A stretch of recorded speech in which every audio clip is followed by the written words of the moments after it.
হিসাবে, সামাজিক মানুষ হিসাবে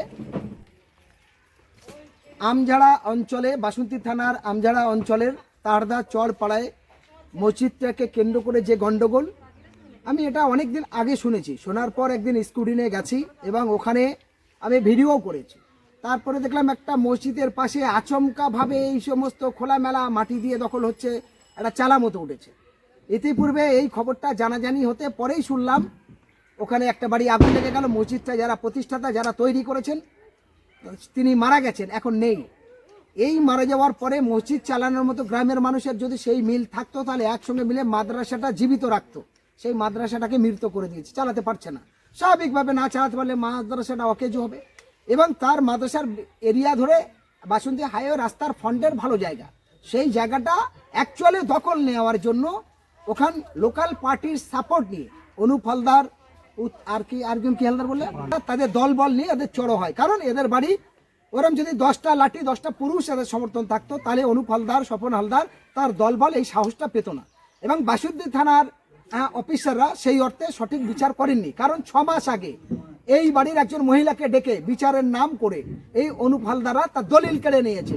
তার লিখিতভাবে বাসন্তী থানা ডায়েরি করেছিল। পুলিশ কি ব্যবস্থা নিয়েছে? কেন সেই দলিলটা উদ্ধার করে দেয়নি? এবং আমি বলতে চাই, আরো দায়িত্ব নিয়ে বলছি, যদি ওখানকার লোকাল পার্টির নেতা আর বাসন্তী থানার পুলিশ যদি সঠিক ব্যবস্থা নিত, ফাতেমা বলে একজন 13 বছরের মেয়ে বাসন্তী কাঠালিয়ায় থাকে, ওই ব্রিজের নিচে থেকে তাকে কিডন্যাপ করে নিয়ে গিয়ে উত্তরপ্রদেশে বিক্রি হয়ে গেল। তার অভিযোগ ভবানী ভবন থেকে এসছে, বিভিন্নভাবে এসছে। তাহলে লোকাল পার্টি এবং থানা নীরব কেন? এখান থেকে বুঝলাম এই ঘটনাটাও সত্য নয়।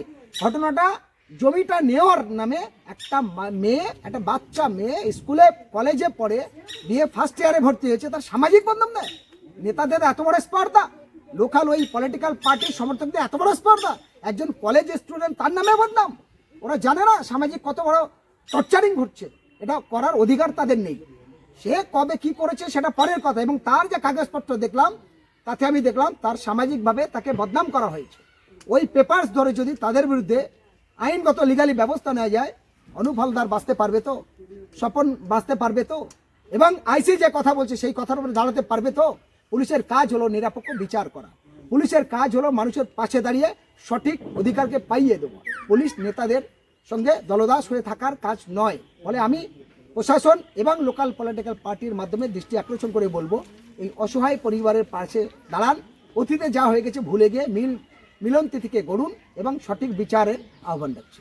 পুলিশ প্রশাসন আপনাদের যে ঘটনাটি ঘটেছে মসজিদের জায়গা উল্লেখ করে তারা যে জোরপূর্বক আপনাদের কাছ থেকে যে জায়গাটা মসজিদের নাম করে দখল করতে চেয়েছে, এই বিষয়ে বলছি যে আমি ওই যে মসজিদের যে জমিদাতা, ভূমিদাতা, আমি ওনার বড় মেয়ের ছেলে, মানে আমি বড় নাতি বলছি। তো উনি যে মসজিদটা তৈরি করেছিলেন, ওনার একটা সৎ উদ্দেশ্য ছিল যে রাস্তার যে বাসন্তী হাইওয়ের পাশে যে মসজিদটা আছে, সেই মসজিদের সেই রাস্তার যে মানুষরা রীতিমতো যাতায়াত করে, তারা সময় মতো হলে, টাইম হলে তারা ওই মসজিদে নামাজ আদায় করবে। এবং এটা ওনার মেন উদ্দেশ্য ছিল। এবং উদ্দেশ্য ছিল যে ওই যে ফ্রন্ট রাস্তার যে রোড ফ্রন্ট সাইডে যে জায়গাটা আছে, ওই গ্যাপটাতে ওটা পার্কিং স্লট হবে এবং ওখানে লোক গাড়ি রেখে মসজিদে নামাজ পড়ে আবার বেরিয়ে যাবে, যেহেতু ওটা ন্যাশনাল হাইওয়ে, আন্তর্জাতিক হাইওয়ে। তো এই বিষয়টাকে ইস্যু করে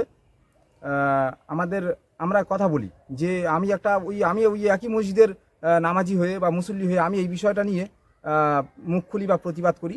এবং সেই প্রতিবাদ করার কারণে একটা ছুতোনাতায় সন্ধ্যাবেলা আমার বাড়িতে এসে মেম্বার, পঞ্চায়েত সদস্য অনুপ হালদার কোনো একটা ব্যক্তিকে দিয়ে আমার বাড়িতে এসে আমার নানিমাকে ডেকে পাঠায় যে আপনি একা আসুন। ওনাকে ডেকে কয়েকটা কথা বলা হয়।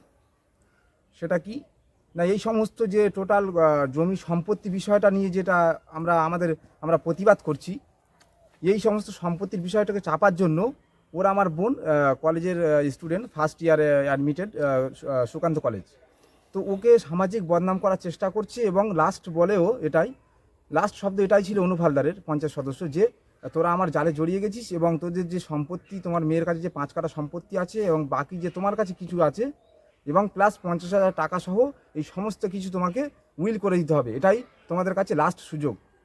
তখন আমার নানি, বয়স্ক ব্যক্তি, বয়স্ক মহিলা, ওটা ওদের নামে, যা আমাদের কাছে লিখে দেয় ওই পার্টির নেতারা। হ্যাঁ, পার্টির নেতারা। তো সেইভাবে না আমার নানি যখন বাড়িতে বেরিয়ে আসে ওই বিচার স্থল থেকে বা আলোচনা সভা থেকে, তখন বেরিয়ে আসার পরেই 2-3 মিনিটের মধ্যে বাড়িতে পৌঁছায়, পাশের বাড়ি 2-3টা বাড়ি পর। তো আসার পরে একটা সাউন্ড আসে যে মিনিমাম 30 থেকে 40 জনের একটা বিকট শব্দ, যে তারা ছুটে আসছে, অত্যাচার মারার একটা হুমকি নিয়ে ছুটে আসছে।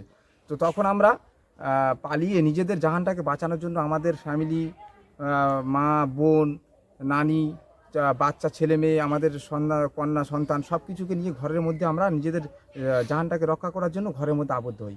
এবং ওরা সেই ঘরের পেছন দিক দিয়ে জানালা দিয়ে ইট পাটকেল ছুটছে এবং জানালার যে পাল্লাগুলো ছিল সেগুলো সব ভেঙে যায় এবং ইট পাটকেলগুলো ঘরের ভিতরে লাগাতার চলছে।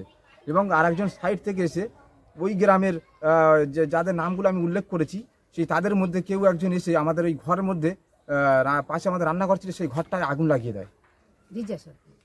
তো আমাদের সেই ঘরে আগুন লাগিয়ে দেয়। এবং এই যে ঘটনাটা নিয়ে তারা যে মুখ খুলেছে মিডিয়ার সামনে, তারা বলছে যে আমার নানা এই সমস্ত যে বিষয়গুলো, যে উনি বিদেশের লোক বা বাইরের লোক। তো ওনার যা ডকুমেন্টস আছে এই ইন্ডিয়ায়, সেই ডকুমেন্টসগুলো হয়তো যারা বলেছে তাদেরও নেই। তাছাড়া উনি যে মাদ্রাসাটা বলছে, এরা যে দাবি করছে যে মাদ্রাসাটা লিখে দেওয়া হয়েছে, মাদ্রাসাটা লিখে দেওয়া হয়নি। উনি টোটাল মাদ্রাসা মসজিদটা পরিচালনা করতো, উনি নিজে থেকে কন্ট্রোল করতো। এবং উনি মারা যাওয়ার পরে যখন কেউ সেরকম দায়িত্ব নিতে পারেনি, তখন মাদ্রাসাটা উনি মারা যাওয়ার আগেই ওটা চিন্তাভাবনা করে গেছিল যে এখানে শুধু আরবি শিক্ষা করলে তার সমাজে অগ্রগতি হচ্ছে না। এই আপনারা পুরো বিষয়টা পুলিশকে জানানোর পর পুলিশ এবং আপনার স্থানীয় নেতাদের বক্তব্য কি? স্থানীয় নেতারা ওনারা চাচ্ছে যে এটা বিষয়টা পলিটিক্যালভাবে আবার মিউচুয়াল করে দিয়ে, এর আগে আমাদের সঙ্গে অনেকবার এই ঘটনা, এই অকথ্য অত্যাচারটা হয়ে আসছে আজ থেকে 10-15 বছর আগে থেকে। তো এইভাবে চাচ্ছে যে মিটিয়ে দিই, এবং এইভাবে মিটিয়ে দেওয়ার কথা বলে ডাকাও হয়েছিল। তো আমরা বলেছি যে আমরা আইনের কাছে যাব। তো সেখানে গিয়ে দেখছি কোনো সারা শব্দ মিলছে না আমাদের। তো সেই মতো আমরা আবার লিখিতটা দিয়ে আমরা কোনো রেজাল্ট পাইনি, আমরা আবার ফিরে ব্যাক করে বাড়িতে চলে আসি। তাহলে আপনাদের কিছু লোক বলছে এটা মসজিদের ঝামেলা নয়, জমির ঝামেলা নয়। আপনারা বলছেন 6 মাস আগে আপনাদের জমির দলিল কেড়ে নিয়েছে, এখন আবার বলছে যে আপনাদের কোন একটা বোনের কি বিএটি এর কি ব্যাপার আছে। এই বিষয়ে কি বলবেন? পুরো ব্যাপারটা হলো এটাই যে এই পুরো সম্পত্তি বা এই যে টোটাল এই যে সিস্টেমটা, এই যে ব্যাপারটা চাপার জন্য আমার বোনকে সামাজিক বদনাম দিয়ে ওটা ওই পুরো ইস্যুটাকে চাপতে চাইছে তারা। এটাই হচ্ছে তাদের মেন পয়েন্ট। তাদের কাছে আর কোনো ইয়ে নেই, রাস্তা নেই। আচ্ছা, আপনার নাম কি? আমার নাম ইব্রাহিম ঢালি। আচ্ছা, আপনাদের ঘর বাড়ি যে জ্বলে গেছে এবং আপনারা বিভিন্ন জায়গায় দৌড়াচ্ছেন, বিষয়টা কি হয়েছিল একটু বলুন। বিষয়টা আমার স্বামী মসজিদ করে দেন 7 কাঠা জায়গা, মসজিদ করে দেন। মসজিদ করার উদ্দেশ্য হলো বিভিন্ন রাস্তার লোকজন যাওয়া আসা করে, নামাজ পড়বে, ওখানে গাড়ি রাখবে। উনি পার্কিং করার কথা ছিল, কিন্তু উনি লেখার টাইম পায়নি, ওনার বয়স হয়ে গিয়েছিল। বয়স হয়ে যাওয়ার পরে উনি মারা গিয়েছিল। তারপরে মাদ্রাসা ছিল 1 বিঘের উপরে, মাদ্রাসাটা ওইভাবে আসে।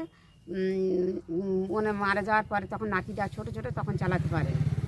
আর মসজিদটা গ্রামের লোক হাতে করে নিল যে আমরা চালাবো। তা চালাবো বলে এই কি যে ব্যক্তিগত দোকান করে ব্যক্তিগতভাবে দখল করা, আর ওই ইস্যু করে আবার আমাদের সমস্ত জায়গাগুলো দখল করার চেষ্টা করছে বা লিখে নেওয়ার চেষ্টা করছে আমার মেয়ের কাছ থেকে। আর সেই ইস্যুতে আমার একটা নাতনি কলেজে পড়ে, তার নামে মানে কলঙ্কর বদলাম দিচ্ছে, সামাজিক বদলাম দিচ্ছে। সামাজিক যদি আমরা পচে গেলাম, তাহলে আমার না 6 মাস ওদের সঙ্গে না চলতাম, কিন্তু আমার বাড়ি চওড়া হয়ে মারধর, ভাঙচুর, আগুন জ্বালানো, এসব কি কথাবার্তা, আমাদের মানহানি করা, আমাদের হাত ধরে টানা, এসব কি? আপনি যে বলছেন আপনাদের ঘরদোর জ্বালিয়ে দিয়েছে ওরা, জ্বালিয়ে দিয়েছে। ওরা বলছে আপনারা নাকি নিজেরাই নাকি আপনাদের ঘরদোর জ্বালিয়ে দিয়েছেন। নিজেরা কখনো ঘরদোর জ্বালাতে পারা যায়? আর তাহলে আমাদের হল্লা মেরে আমি আমার ডাকা হয়েছে, আমার ডাকতে ওদের বিচারের সামনে ওরা বলেছে জায়গা লিখে দিতে হবে, ঘরে না ঢুকতে ঢুকতে হল্লা মেরে আমার পিছনে সবাই ছুটে গিয়েছে। ওরা বলছে যে মসজিদের যে জায়গাটা, হ্যাঁ, আপনার স্বামী বেঁচে থাকাকালীন ওয়াকফ করে দিয়ে গেছে। ওয়াকফ করে দিয়ে গেছে, তাই বলে ব্যক্তিগত দোকান হবে কেন? তাহলে একটা রুল হিসাবে দোকান করতে পারতো, যে একটা লেখাপড়ার একটা কি বলে কমিটি, লেখাপড়া কমিটি করতে হবে, লেখাপড়া কমিটি করে লিখে দিতে হবে যে দোকান মসজিদের দোকান বলে লিখতে হবে, ব্যক্তিগত দোকান হচ্ছে। বিচারের নামে ডেকে আপনাদের সাথে কি ব্যবহার করা সেটা বলুন। বিচারের নামে ডেকে আমার সঙ্গে ব্যবহার করছে যে তোমাদের জমি জায়গা, প্রথমত জমি জায়গা লিখতে হবে, আর দ্বিতীয়ত তোমাদের সামাজিক বদলাম অনেকের হয়ে থাকে, অনেক ছেলেমেয়ে ওই রকম হয়, তাহলে আমাদের তো রোহিত করতে পারতো, তাহলে আমাদের পিটবে কেন, ঘর চড়া হয় আগুন জ্বালাবে কেন, আমাদের ঘর বাড়ি ভাঙচুর হবে কেন, যারা আমাদের ঘর- বৌজি আছে মানহানি হবে কেন। যারা ঘরদোর ভেঙেছে বা যারা জায়গা লিখে নিতে চাইছে তারা কারা এবং কোন রাজনৈতিক দল? ওই রাজনীতি তৃণমূল কমিটি দুটো, স্বপন হালদার, অনুপ হালদার, আর গ্রামের লোকজন মানে তাদের জায়গা জমি তো তারা সাথে থাকলে বেশ আনন্দ পাবে, কিছু পাবে হয়তো। যেদিন বিচারটা ডেকেছিল প্রথমে কার ডেকেছিল, বিচারে কার ডেকেছিল? আমার একা ডেকেছিল, ডেকে কি বলেছিল? বলেছিল যে তোমরা জমি জায়গা তোমাদের লিখে দিতে হবে, এরকম বলেছিল। আপনার নাম কি? আপনার নামটা বলুন। আমার নাম রাবিয়া সরকার, কোন গ্রামে ঘটেছে ঘটনাটি তালদা গ্রামে, সেটা জানা রয়েছে? উনি অত বলতে পারেন। বিধানসভাটার নাম মনে নেই। না। কি কি ঘটনা ঘটেছিল দিদি, আপনাদের সঙ্গে কি কি হয়েছে? আমাদের সঙ্গে ঘটনা ঘটেছে, মাকে অনুপ হালদার, স্বপন হালদার এসে গ্রামের বেশ কয়েকজনকে নিয়ে ডাক করায়, ডাক করিয়ে মাকে হুমকি দেয় যে তোমাদের সম্পত্তি তোমার নামে যা আছে আমাদেরকে লিখে দিতে হবে, এবং তোমার মেয়ের নামে যা সম্পত্তি আছে তা আমার নামে লিখে দিতে হবে। মা তখন ওখান থেকে উঠে এসেছে, বাড়ি এসে আমার সঙ্গে বলছে, বলার পরে আমি বলি সম্পত্তি লিখে দেবো কেন, আমরা আমাদের নামে সম্পত্তি, আমরা ওদের নামে সম্পত্তি লিখে দেবো, এ কী বিচারে নিয়ে বলে আমি একটু চেঁচে উঠি। তারপরে ওরা সব গ্রাম শুদ্ধ লোক সব হুল্লো মেরে অনুপ স্বপন সামনে স্পটে দাঁড়িয়ে থেকে আমাদের ঘর বাড়ি ভাঙচুর করায় এবং আগুন জ্বালায় এবং বৌঝিদের হাত ধরে টানাটানি মানহানি এরকম অবস্থা। সেই অবস্থায় আমার একটা মেয়ে ছিল, মেয়েকে ওই দিক থেকে আলাদাভাবে লুকিয়ে থানাতে পাঠিয়ে দিলে ওরা পুলিশকে জানায়, পুলিশ জানালে পুলিশ তো অনেক তর্ক বিতর্ক করার পরে বেশ লাস্ট পর্যায়ে তারপরে পুলিশ আসে। এই যারা আপনাদের উপরে অত্যাচার করেছে এরা কি, এরা মোস্তান না নেতা, এরা কারা? নেতার চামসারা, এরা কোন দল করে? তৃণমূল নেতার চামসারা। তা আপনাদের উপরে হঠাৎ এমন অত্যাচার করছে কেন তারা? হঠাৎ এরকম অত্যাচার নয়, এর আগে 6 মাস আগে আমার ওই সম্পত্তি লিখে নেবে বলে এর আগে অত্যাচার করে আমার বাড়ি ছড়া হয়, আমার হাত থেকে দলিল লোকার ছিনিয়ে নিয়ে যায় ওই নেতার কর্মীরা, তৃণমূল নেতার কর্মী অনুপ হালদার, স্বপন হালদার, গ্রামের চামসা সব।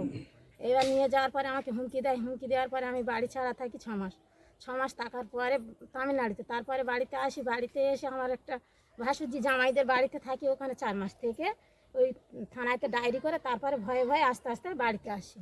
আপনারা কি বিরোধী দল করতেন কোনো নাকি? কোনো বিরোধী দল, ওই তৃণমূলেরই আমরা ভোট দিয়েছি, আমরা বিরোধী দল হবো, এক এলাকায় পাশাপাশি এক জায়গায় বাস।